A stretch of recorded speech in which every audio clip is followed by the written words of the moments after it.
Halte 88, c'est toujours à Allah que l'on fait appel. Le Très-Haut a dit, que vous en semble.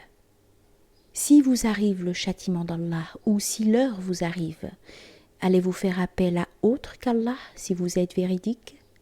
Non, c'est plutôt à lui que vous ferez appel, et il dévoilera ce que vous demandez s'il le veut, et vous oublierez ce que vous associez. Sourate 6, versets 40 et 41. Ce noble verset constitue un désaveu et une démonstration réfutant les associateurs qui donnent des partenaires et des associés à Allah dans la fonction de divinité. Et c'est aussi une négation du profit que l'on pourrait retirer de ces derniers. C'est l'avis de l'ensemble des exégètes. C'est notre avis aussi, et celui des gens de notre voie. Ainsi sont blâmés et réfutés ceux qui donnent de manière absolue un associé à Allah, qu'il soit exalté dans la fonction de divinité, dans la réalité et dans les attributs. C'est à ces êtres voilés que Mohammed s'adresse, à ceux qui donnent aux créatures une réalité indépendante, adventice ou éternelle, leur attribuant des qualités comme la puissance et la volonté, intrinsèquement différentes des qualités d'Allah. Cela les amène à dire « Lorsqu'il nous arrive quelque chose qu'aucune nature créée ne peut repousser, nous faisons appel à Allah.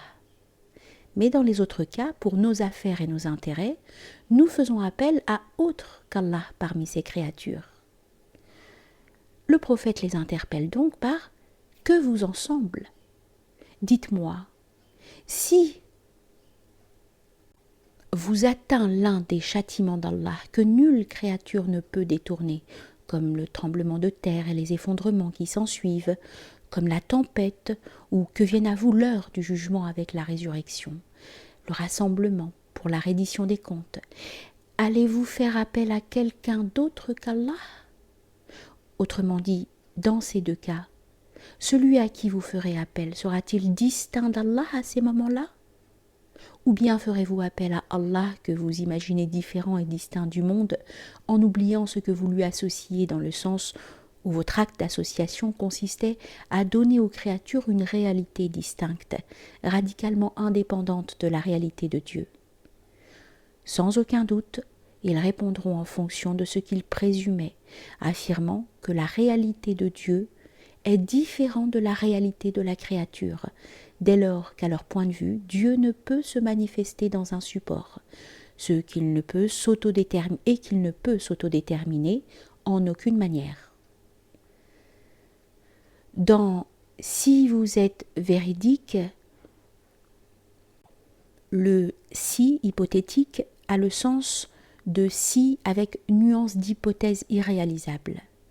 Là où, ce qui revient à dire « s'il vous était possible d'être véridique, vous sauriez et vous affirmeriez que vous ne faites appel qu'à Allah dans tous les cas et à tout instant. » Les créatures, qu'il s'agisse de djinns, d'hommes, d'anges ou autres, ne sont en effet que des supports de sa manifestation, car nul ne se manifeste hormis lui.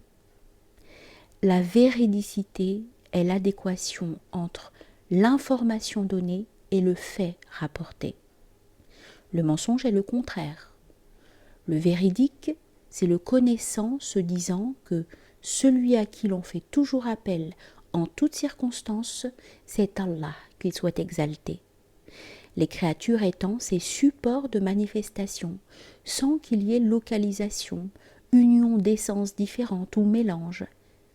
C'est ainsi que le Très-Haut dit « Ô hommes, vous, les pauvres dépendants d'Allah » Sourate 35, verset 15. Nous considérons que nous avons besoin de certains d'entre nous, alors que nous n'avons besoin que de lui. Les autres ne sont que ces supports de manifestation et ces autodéterminations, c'est tout. Le menteur, c'est l'ignorant se disant que l'on fait appel à Allah dans certaines circonstances de lieu et de temps, et que l'on fait appel à un autre que lui dans des circonstances de lieu et de temps différentes. C'est plutôt à lui que vous ferez appel, annihilant ce qu'il s'imaginait renonçant à leurs conjectures, en réservant leurs invocations à Allah seul en toutes circonstances. Il dévoilera ce que vous demandez, que ce soit important ou non, s'il le veut, car nul ne peut le contraindre, et parce que dans la plupart des cas, celui qui ignore Allah n'a pas de réponse à son appel, car il s'imagine exclusivement Allah loin de lui, au ciel ou au-dessus du trône.